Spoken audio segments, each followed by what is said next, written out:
Good afternoon. Thank you for tuning to Moss Talks. Today, we have the pleasure of speaking with Prince Jay about his experience in set design and his creative process. Prince Jay, thank you for joining us today. Thanks for having me. Glad to be here. So, we saw that you began building and designing in 2017. At what moment did you know that it was your calling? Y'all did y'all research. Nah, I wouldn't even say that building was necessarily my calling, but it was definitely like a key component to getting to the calling because I felt like it was a missing piece. It was like if I have ideas, I want to show those ideas. Don't feel like I have the opportunity to like just go to somebody, pitch it, and get it accepted, then somebody has to be able to bring it to life. And so that was kind of like how I fell into that. It was a really interesting full circle moment because I was never like a carpenter, like okay, like I was like in high school, I didn't take any shop class. I took all autos classes. I was like a cars guy and sports. And so then fast forward to eventually be like doing carpentry, woodworking, fabricating, etc. I was like, man, it felt kind of random. And then watched a video from when I was in sixth grade, and it was like, oh, what do you want to do when you get older? And I was like, man, I think I really like cooking. Mind you, I'm very picky too. I really like cooking. I think I'm gonna go to culinary school. And on the side, I want to do carpentry. And I like that's crazy to have seen that. I completely forgot I said that. But here we are. I guess I might have been on something. I would say, if you're, I say now, would you go back in the past to that kid and be like, you should have stuck with carpentry? Right, right. Yeah, man. You should have. Yeah, man.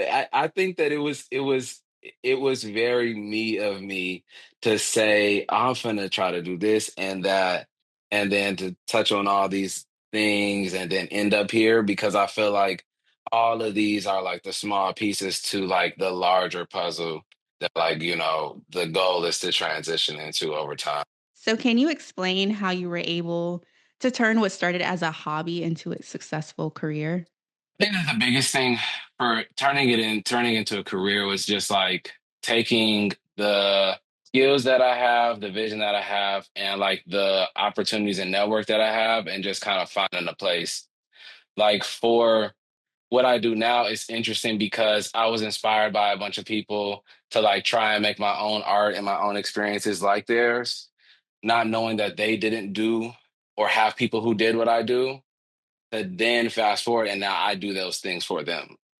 It was like, oh, okay, I see these people's stores and their art experiences, and they're so well built out, et cetera. I want my art shows and I want my clothing drops and my stuff to look like that. Doing it, trying to show my best work, and then meeting them and being like, oh, y'all don't make your stuff too? And then it's like, oh, and so now fast forward, I think the biggest part was like having a vision, doing whatever it took to try to see it to fruition, and then being open to the market dictating like, oh, well, there's a space for these things. Like even as I move further into like the creative process where it's like now production designing and creative directing and like directing things, I would not have got to these parts if I hadn't started with being like, okay, well, oh, we just need somebody to come in and paint some shelves orange. We need somebody to come in and patch a wall up. I think like being able to kind of see how the foot in the door of a small opportunity can serve as like a way to build a business and fill a need while also can be a stepping stone towards like the place that you'd like to be. Absolutely, absolutely. And I think that really speaks to a lot of creatives out there, who have like all these niche interests, but they don't really know what to do with it or where they can go with it. So I think just, hearing your story and seeing your journey will motivate a lot of people in that way. Thank you. Thank you. Yeah, I think that is so interesting because it's like you just never know how the things you do or interested in doing can create a lane for you, where it's like, oh man, I feel like I was talking to somebody like a colleague, and they were like, "Oh man," and we were talking about what I do in the city, and then she was like, she was crewing up for a production, and she was trying to find other people who do what I do, and she's like, "Man, it's actually not a lot of people who are doing like exactly what you're doing in this way," and I didn't really think that way. I kind of was like, "Oh man, no, it's plenty," and then we started thinking about it. And it's like, well, this person left, and that person, oh, okay, I guess it's not really. And so I think that just being able to like stay down with your thing, like, okay, this is what I'm trying to do. Maybe that's where I'm trying to go. This is a way that I can like serve the market now using the skills that I have while I grow the skills to do the next thing. Man, you'll be surprised at how you look up and you're in a lane and there's not really a lot of other people in it. Yeah, and also just being open, to all of Yep, those yep, possibilities, yeah. yep. So moving on to the next question. In episode 2 of your YouTube series, you were juggling multiple projects all due in a span of 3 days. How do you manage your time when projects overlap? Um, so I think when we have like multiple projects, the goal is first and foremost, I try, and it's not easy because we're still building the team, but the best that you can, it's very important to like try and grow a team to support you, power and lean on those people. Because like especially the bigger the things that you're trying to do, the more people will need to be involved to like pull those things off. So I think it's just about like trying to, you know, fill your community or lean on your community. Like, okay, I have this person who could do that, and bring people in to be able to kind of help balance that.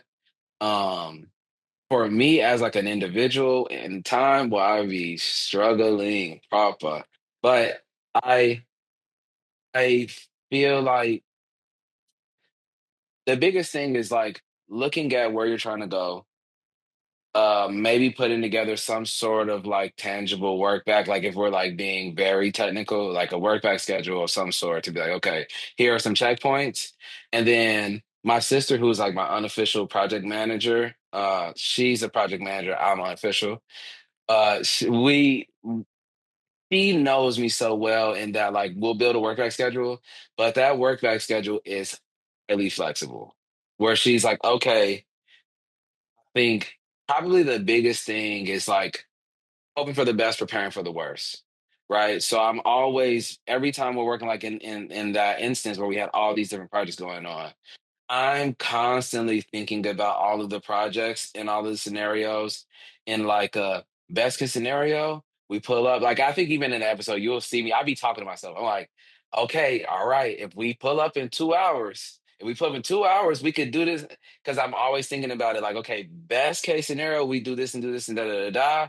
Worst case scenario, if we get there in 5, then we could do this and do that. And I think if you can track a way out of your best and your worst case, then you'll always be able to like make it out.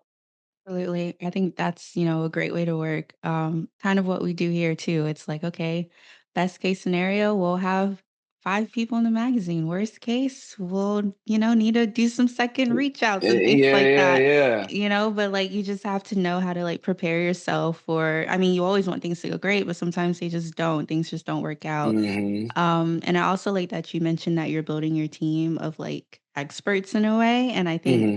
a lot of people don't realize, how important it is to like have support. You don't have to do everything yourself, Yes. especially like in fields that kind of require you to like run your business in a way. Like not everyone's a business person. So it's okay to bring in Yep. someone who, Yeah. knows all the jargon and the best way to go about things Hmm. and you just shine. So yeah, I really appreciate you sharing all that. Yeah, thank you. Yeah, of course. I want to ask next, in what ways do you keep yourself grounded to reduce stress and anxiety? I probably that's probably like my biggest area of like that room for improvement. I I when I was a kid, I was like in middle school and high school, I used to pride myself like I was a kid, like I don't stress. I vividly remember like I don't stress about anything. I used to say that all the time. And remember like my teachers used to get really mad at me. And I was like, why, and I get it now. It's like I probably just came off as like I didn't care about anything. But no, I'd be stressing now. I'd be, boy. I think that like for me, I was talking to a friend and I was like, stress on a small scale, stress is almost like fear, right? Like fear is a tool to keep us safe. Right? Like that's like the whole premise of fear. It's like so when you out in the wild and you feel fearful, you might have good reason because there's things that's out here trying to harm you. Um, and so for me, I think that the first part is like if I'm feeling stressed or anxious, at least trying to take the second or two that I can to assess, am I rightfully or wrongfully stressed and anxious, right? Like, is my stress and anxiety placed in a space or a place of something that like is valid, or is it just a thing that I'm experiencing that like doesn't necessarily have like real grounds? So I'm like, okay, am I stressed because we're super behind on the deadline, right? Or am I stressed because I feel like the thing may not be good enough or, something like that. Then based on that, I'm kind of like, all right, well, taking some time to try to think again back to that last question was like thinking my way out of it. I feel like the knowledge of how to get out of a particular situation does a lot for my stress and anxiety levels. Where it's like, okay, if I can think through my way out of this, feel like my stress and anxiety goes down. The good part about that is like, okay, cool, there's a way. The bad part about that is like that way, like I a lot of times, especially like in that episode where we have multiple things happening, there's multiple problems within each problem and all this. I just be like up at night like Rain Man, just laying in the bed thinking about, okay, if I'm making a fence and the fence gotta be this tall and the feet of the fence had to be okay, maybe I can. Maybe. But eventually when I figure out I'll be asleep. I'm like, okay, cool, cool. All right, got it. Got it. There it is. And so yeah, I think that like coming up with a way to find my way out of it is good for my like stress and anxiety. Having a little bit of space to like just breathe, maybe even a person to talk to. Like my sister again is one of those people who like sometimes I can't see my way out of it. She's a project manager, and as much as she's not like a builder or a fabricator, the time that we've spent talking, she is starting more and more to understand the process over these years. And so like me, even as like a very visionary person, sometimes I'll be like, man, there's so many things here I cannot see the way out. And I'll Mhm. call her. I'm like, bro, look, I got this, and that. And she'll be like, okay, okay, okay. This thing is due then, right? Okay, so then we need to. How many hours is that gonna take? Okay, boom. Okay, so then you need somebody in on this day and that day. Okay, what about this thing? Okay, and then somehow, some way, she'll sort these boxes. I'm like, dang, I could see the light. That's crazy. That is crazy. Mhm. So I think that the other key sometimes is just having a person, like having people around you who can like see the things that you can't. And sometimes that will breathe like calmness into your situation.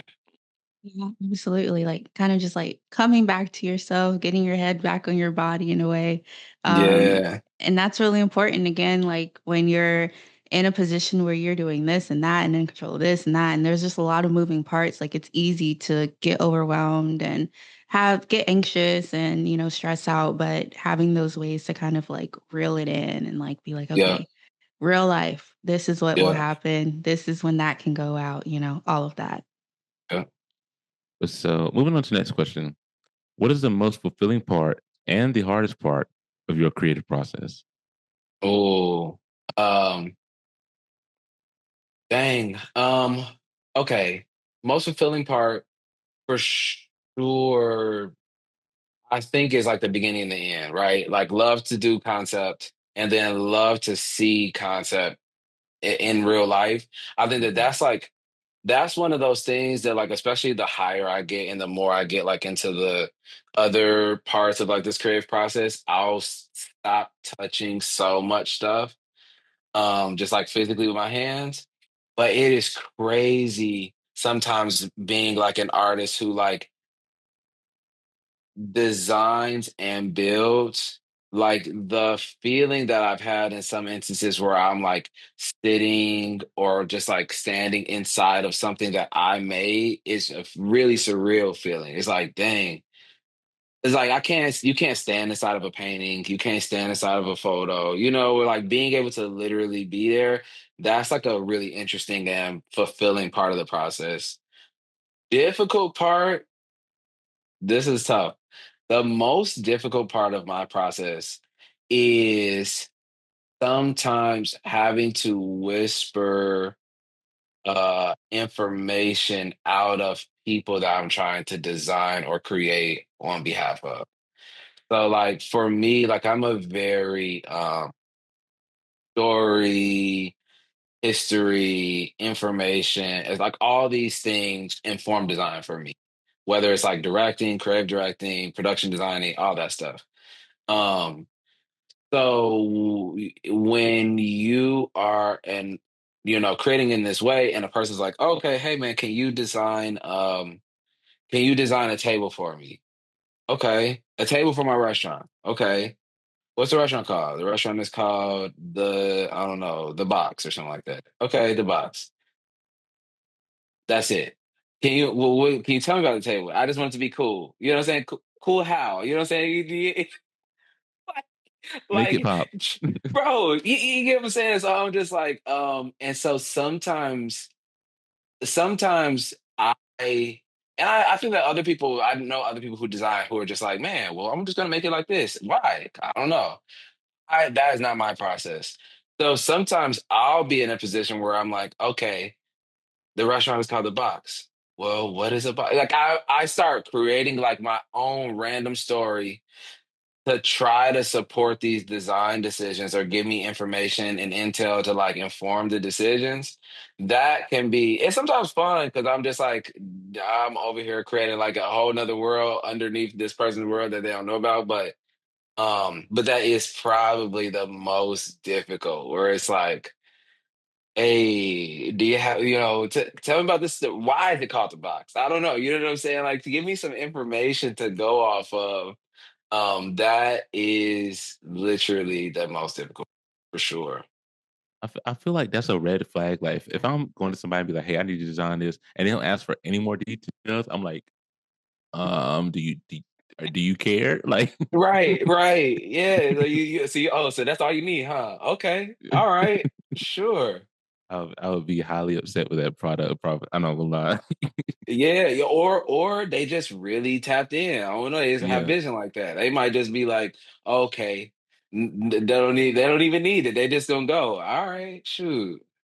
That's hilarious. And I also think it's so true about how you take a second, and you like at the end of a project, you get time in the space and you're like, wow, like I really did this.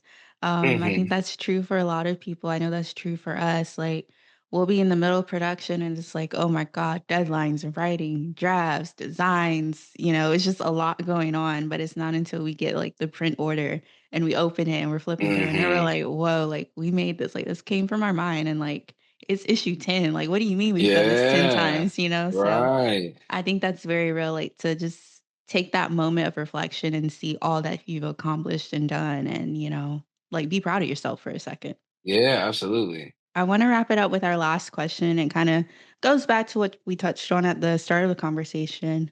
But if you could give your younger self any advice, what would you say? I'm trying to think advice I could give him without the timeline too much. Uh no, I think I would say like I have always been a person who wants to do more than I'm showing. Like for every video that's on social, there's probably 10 projects that I did that didn't make it. Meanwhile, there's other people on social that's like, they might do one project, it showed 20 times. You know what I'm saying?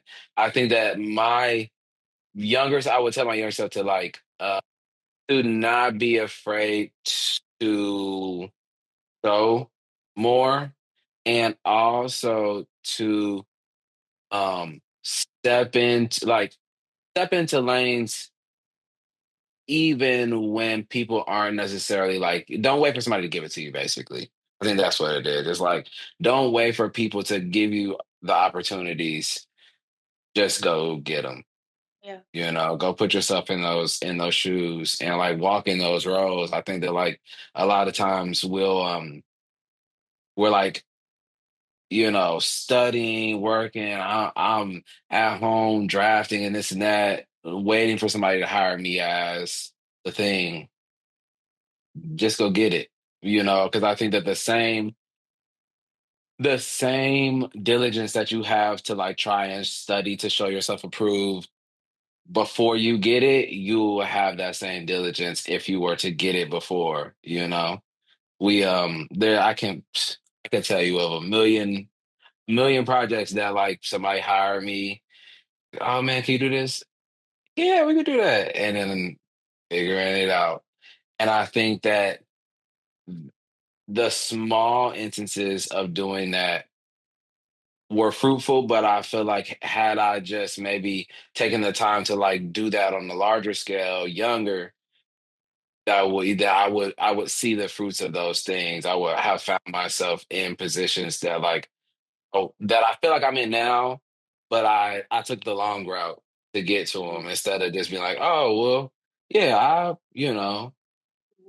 production design, whatever. Yeah, yeah. I think No, that that's real, that's true, kind of just going for it. Like, I always say the worst that can happen is, like, a no or, like, you fell, okay, big deal, get up, yeah, go do it yeah, again, learn from it. yeah. So I think that's, really wise, like, just put yourself out there and show your work. I think that's also important too. A lot of true supporters, really enjoy, like, that process and just seeing all that Hmm. it takes to get to the final. Hmm. And I think as creatives, we're just always so focused on the final product that we don't really see the beauty in the process or even like wanting to show it and knowing how many Hmm. drafts we've gone through. But someone who's inspired by your work can see that and be like, oh, I want to do that someday, or oh, that's how he got there, or that's the way he thinks through. So, yeah.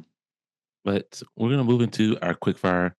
Basically, I'm Okay. gonna ask you 5 questions. When I ask you the question, the first thing that comes to your mind, that's gonna be your answer. Okay. All right. So a reset Perfect. All right. song. He said a song. Oh man. Okay, there's a song. It's called Fits. It's by like 070 Shake and like somebody else. I think on the vlog on episode 3, it's like the intro song. It's like the yeah, or it's the song that comes in like when the like title card comes in. It's like a jazz song, but it's good. It's like a nice little like pace. Yeah, yeah. It's a good reset. Like, You oh, okay, said hold on, let me lock in. you said fits. What you mean? The name of the song. It's called Trumpets.